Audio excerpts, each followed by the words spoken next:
చెప్పు అనిల్, ఏంటి సమస్య?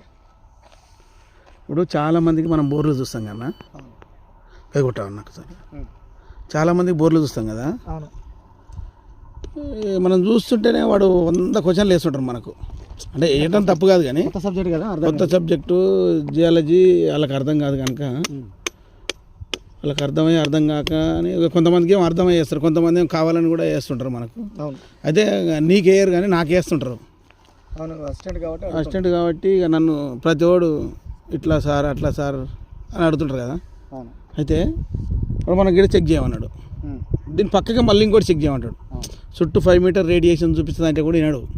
ఇంకా ఒక్కటి చూడకపోతే అన్న అంటాడు, వాళ్ళకి డౌట్ ఉంటుంది. ఇంకోటి ఏంటంటే ఎక్కువ డెప్త్కి పోతే ఎక్కువ నీళ్ళు వస్తాయి అన్న ఆలోచన మీద ఉంటాడు కస్టమర్.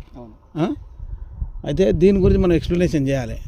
లేదనుకో సార్ చూడనే చూస్తలేడు అంటే పడేయా ఏమి తక్కువ దూరంలో చూసిండు, ఇది కరెక్ట్ కాదని చెప్పినాక కూడా చూడకుండా పోయిండు. ఇట్లా ఇప్పుడు ఒక ఎకరంలో 100 పాయింట్లు కూడా పెట్టచ్చు, 1000 పెట్టచ్చు. మనం అవన్నీ జియో మ్యాప్స్ చూసుకొనే చేస్తాం కదా.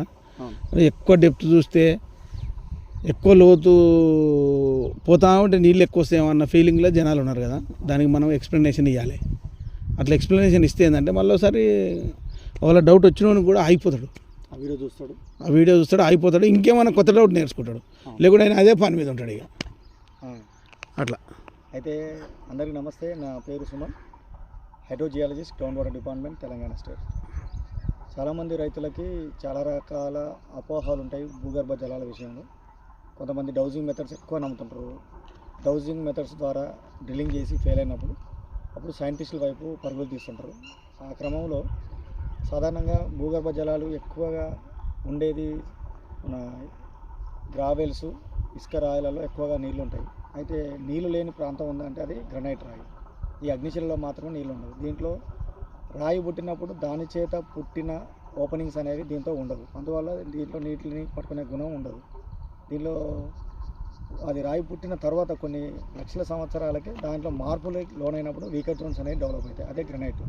ఆ వీకర్ జోన్స్లలో వాన నీటిని ఒడిసి పట్టుకునే గుణం కలిగి ఉంటుంది. ఒకవేళ వాటర్ ఉంటే మాత్రం చాలా వాటర్ ఉంటుంది, దానివల్లనే మనం వాడుతున్నాం. సార్ కొంతమంది అంటుంటారు, సార్ మేము 60-70 ఫీట్లకు మాత్రం నీళ్ళు వస్తాయి, తర్వాత లోతుకి వెళ్తే అసలు వాటర్ రావు సార్ అని అంటారు. అది ఎందుకంటే జోన్ ఆఫ్ వేరియేషన్ అనే ఏరియాలో మట్టి, రాళ్ళు, ఇసుకతోని ఓపెనింగ్స్, డ్రై ఓపెనింగ్స్ కూడా ఉంటాయి అన్నమాట. అవి ఉన్నప్పుడు వానాకాలంలో వచ్చినప్పుడు ఫిల్ అవుతాయి స్పాంజ్ లాగా. వాన అంటే 60-70, 120 ఫీట్లకు మాత్రమే వాటర్ వస్తుంటాయి, తర్వాత ఎంత లోతుకి వెళ్ళినా రావు. అంటే జోన్ ఆఫ్ వేరియేషన్ ఏరియా అని చెప్పొచ్చు. 60-70 ఒకసారి 15 ఫీట్లకే నీళ్ళు మస్తు వచ్చినాయి సార్, తర్వాత మొత్తం బండి అదే వాటర్ కంటిన్యూ అయినాయి. సో